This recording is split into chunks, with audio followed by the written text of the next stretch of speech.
Karena menikah itu bukan hanya sebatas 1 hari atau 2 hari, tetapi seumur hidup.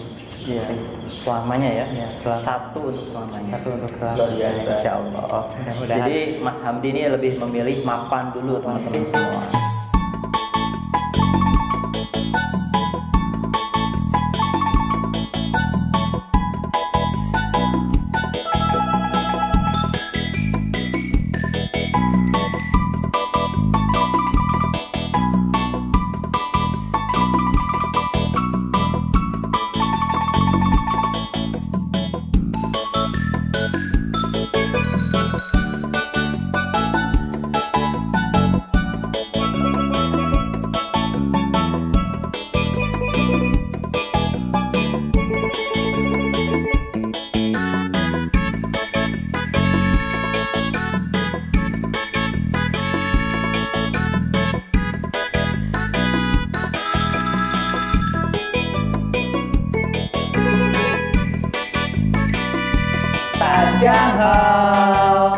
Assalamualaikum warahmatullahi wabarakatuh. 大家好，我是Azman 老师，欢迎来到 Nimo Ngaji Mandarin Official。那现在我跟我的朋友，他的名字是 Mas Hamdi。nama panjang Mas Hamdi? Saibatul Hamdi. Hamdi Saibatul Hamdi. Tajung Sukabumi. Jadi Mas Hamdi ini berasal dari kota Sukabumi. 那现在我们要听他的经验在 IKHAJ 大学。Jadi kita mau berbincang-bincang dengan mahasantri berprestasi seputar pengalaman-pengalaman bagaimana sih menjadi santri berprestasi dan menjadi idola-idola teman-teman yang ada di rumah semua. Penasaran kan? Pasti teman-teman semua pengen dengar motivasi-motivasi, pengalaman-pengalaman bagaimana menjadi santri. Jadi teman-teman semua yang daring, semua yang masih daring mondoknya, yang masih daring belajarnya di sekolah. Jadi dari sini kita bisa dengar pengalaman-pengalaman dari 0 sampai memiliki bakat. Dan Mas Hamdi ini yo hao ting, 我们要听 hao ting. Jadi hao ting itu adalah kita bisa mendengarkan kemerduan suaranya Mas Hamdi ini. Jadi bakat-bakatnya nanti kita akan share nanti. Fangxiang. Ya. Jadi teman-teman semua bisa disimak. Jadi kita akan berkenalan dulu dengan Mas Hamdi. Assalamualaikum Mas Hamdi. Waalaikumsalam warahmatullahi wabarakatuh. Kalau bahasa Mandarinnya, kalau kita belum kenal, ni hao. Jadi jawabnya ni hao juga. Ni hao. Ni hao. Coba sapa semuanya. Kalau untuk pemirsa semua, sapanya tachihao gitu. Artinya halo semuanya. Gitu. Jadi teman-teman semua, kita akan 我们要听他的经验. Jadi kita pengen, boleh kan kita dengar nih. Jadi fangxiang, meng-share pengalaman-pengalaman Mas Hamdi ini. Jadi nanti kita ada 3 pertanyaan. Jadi judul kita itu Rindu Suara Merdu Mahasantri IKHAJ. Ya, IKHAJ itu Institut Kiai Haji Abdul Halim, Pacet, Mojokerto. Insya Allah nih teman-teman semua kalau ada waktu bisa berkunjung di sini. Oke, Tikeun. Pertanyaan pertama nih Mas. Jadi kita pengen dengar pengalaman Mas Hamdi dari pertama awal mondok sampai sekarang sudah lulus. Pertama di sini ya, Pak? Pertama di sini. Baiklah, langsung aja ya mengenai pertama kali saya datang ke Jawa Timur ini, tepatnya di Pacet, Mojokerto ini. Pertama saya datang ke sini itu di Pondok Pesantren Amanatul Ummah ya, adanya di Amanatul Ummah, karena yang dikenali di Mojokerto ini adalah Pondok Pesantren Amanatul Ummah. Kemudian setelah itu saya tujuan ke sini itu untuk melanjutkan jenjang pendidikan lebih tinggi, yaitu untuk melanjutkan strata 1 atau ya kenal itu kuliah gitu kan. Dulu itu sebetulnya kita sudah berpikiran bahwasanya kita akan berkuliah di tempat kuliah yang seperti hal-halnya di luar sana gitu kan, kampus besar apa gimana gitu. Ternyata pas ketika kita datang ke sini itu ternyata di sini tuh masih kampus baru gitu ya, masih kampus baru. Jadi ibaratnya kalau dikatakan ya kita generasi pertama di kampus ini, generasi pertama di kampus Institut Kiai Haji Abdul Halim Mojokerto ini. Bahwasanya perlu diketahui pengalaman saya ke sini itu dulu sangat apa gitu kan, karena jauh dari keluarga, pertama jauh dari keluarga, terus ya belum ada yang dikenal sama sekali Iya, gitu kan. Katanya kita kuliah di sini tuh bukan hanya sebatas dari provinsi Jawa Timur atau Jawa Barat atau Pulau Jawa saja, tapi katanya ada di seluruh Nusantara, ada di Dari Institut Sabang dari sampai Sabang sampai Merauke. Merauke. Iya, ada di Biasa Institut ya, Kiai Haji Halim ini. Maka dari itu saya berpikir, wah saya bakalan kenal banyak teman gitu kan. Tetapi di situ juga saya berpikir berarti kita harus bisa beradaptasi mengenai budaya dan sosial kehidupan di sini seperti apa gitu. Dan lambat laun dari mulai baru sampai mungkin titik sekarang, alhamdulillah saya bisa menjalani itu semua dan bisa bergaul dengan teman-teman dari Sabang sampai Merauke itu. Seperti itu. 好，非常好teman-teman semua. Yo Nanma. Jadi ada nggak yang sulit gitu? Apa sih tantangan-tantangan gitu? Tantangan-tantangan menjalani jadi mahasantri gitu. Jadi mahasantri itu santri plus mahasiswa gitu. Jadi mahasiswa yang menetap di sebuah asrama gitu. Jadi IKHC ini adalah sebuah institut yang sangat luar biasa sekali, yang memberikan fasilitas-fasilitas asrama, makan dan semuanya itu secara baik untuk santri-santrinya untuk bisa masuk ke jenjang S1, kemudian S2, bahkan sampai doktor sekalipun. Jadi teman-teman semua yang penasaran bisa lihat nanti di bawah ya alamatnya, linknya nanti bisa diklik, bisa melihat bagaimana Institut Kiai Haji Abdul Halim ya teman-teman semua. Gimana tantangan-tantangan terberat yang sudah dilewati apa aja biar teman-teman semua ketika sudah di sini merasakan gitu. Sebetulnya kalau melihat dari tantangan terberat dalam semasa mencari ilmu di sini ya, sebetulnya ya yang pertama adanya perasaan kurang percaya diri seperti itu. Awalnya itu seperti itu, saya tuh merasa minder saja gitu melihat teman-teman mereka dari mungkin minder saya itu pertama ngelihat dari status sosial mereka itu mungkin ya lebih wah gitu, saya mah seperti ini, jadi ya itu merasa minder. Tapi dari situ saya mencoba untuk berjuang gimana caranya saya supaya bisa berkembang gitu di sini supaya tidak minder-minderan gitu, gimana caranya. Dan akhirnya saya mencoba percaya diri saja gitu, walaupun ya sebetulnya saya banyak yang tidak bisa gitu, tapi saya mencoba menunjukkan apa yang pernah saya dapatkan di jenjang pendidikan sebelumnya dan di pondok sebelumnya juga gitu. Jadi alhamdulillah lambat laun akhirnya saya bisa memecahkan rasa minder itu dan bisa menjadi percaya diri, alhamdulillah seperti itu. Berarti sosial paling penting ya ketika menjadi santri. Ya, memang terkadang kalau kita tidak sosial dengan teman-teman nanti dianggap wah orangnya kurang care gitu ya. Padahal kita masih adaptasi mungkin ya. Betul sekali. Sosial jadi penting ya. Sosial penting. Seperti itu. Terus kemudian tantangan terberatnya itu adalah setiap jadi mahasantri ya, mungkin kita memerangi kemalasan itu mungkin yang paling berat. Soalnya rasa malas itu setiap orang pasti punya. Nah dari situ kita sangat berat banget bagi saya pribadi gitu ya. Mungkin teman-teman juga ada yang bisa merasakan seperti saya gitu, memiliki rasa malasnya yang sangat berat sekali sehingga malas untuk melakukan apapun. Hal yang terkecil pun kita malas untuk melakukannya, apalagi hal-hal yang besar. Tetapi kita harus tetap berjuang keras. Jangan mengikuti rasa malas itu, tetapi kita harus memecahkan kemalasan itu. Kita harus memerangi kemalasan agar kita bisa mencapai suatu tujuan yang kita inginkan. Betul sekali. Ini sepertinya kita kayaknya ada syair-syairnya nih kayaknya. Kita mau dengar dong bagaimana syair tentang kemalasan nih. Biar teman-teman semua merasa oh ternyata betul ya gitu. Iya. Suaranya merdu, kemudian memang syair-syairnya memberikan motivasi buat kita gitu. Gimana Mas coba? Pengen dengar juga dong. Oke, boleh kita dengar yuk sama-sama.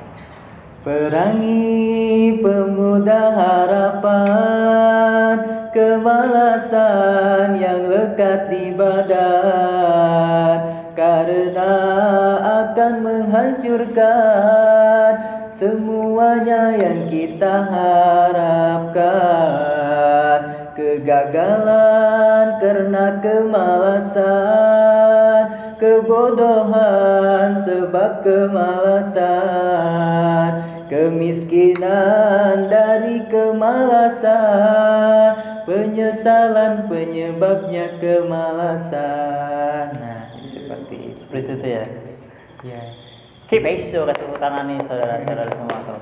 Tadi gimana syair yang pertama? Perangi gimana? Perangi pemuda harapan, kemalasan yang lekat di badan. Nah dari lagu itu kita bisa tahu bahwasanya kemalasan itu harus kita perangi gitu. Jangan sampai terus kita mengikuti kemalasan yang ada, kita tidak akan bisa berkembang. Iya betul sekali. Coba saya nyanyiin lagunya. Boleh, boleh. Boleh ya? Perangi pemuda harapan, kemalasan yang lekat di badan, karena akan menghancurkan semuanya yang kita harapkan. Beso. Jadi dengan kemalasan itu apa saja yang kita cita-citakan, apa yang kita harapkan itu akan menghancurkan gitu. Jadi intinya harus perangi kemalasan itu, diperangi. Jangan sampai dibiarkan begitu saja melekat dalam diri kita. Jadi intinya diperangi kemalasan. Hao, feicang hao, tungseman. Luar biasa kan teman-teman semua. Nah, kita juga pengen denger dong pesan-pesan, insiang xinxian. Nah, ini pertanyaan kedua nih. Pertanyaan yang kedua tentang kesan pesan. Pasti kan ada kan setiap buku album. Kebetulan Mas Hamdi ini sudah lulus dari sini, pasti kan menulis kesan pesan selama ada di Institut Kiai Haji Abdul Halim ini. Gimana? Kesan pesannya gimana nih?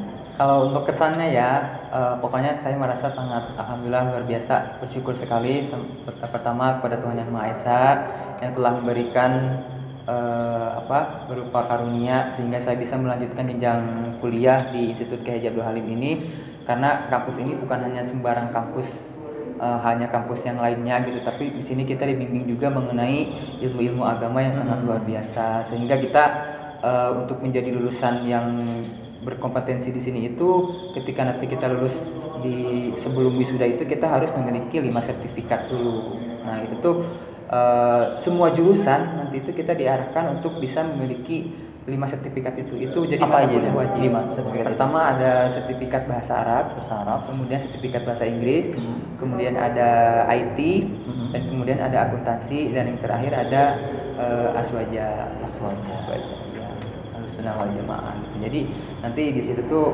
semua jurusan, baik jurusan mungkin dari Fakultas Syariah, Dakwah Usuluddin, Tarbiyah dan lain sebagainya, itu kita harus punya itu untuk syarat-syarat wisuda seperti itu. Dan kemudian pesan saya mungkin untuk semuanya dan terlebih untuk teman-teman kampus Institut Kiai Haji Abdul Halim, tetap semangat untuk menjalani kegiatan perkuliahan di kampus ini, jalani peraturan yang ada dan indahkan peraturan yang sudah dibuat oleh kampus.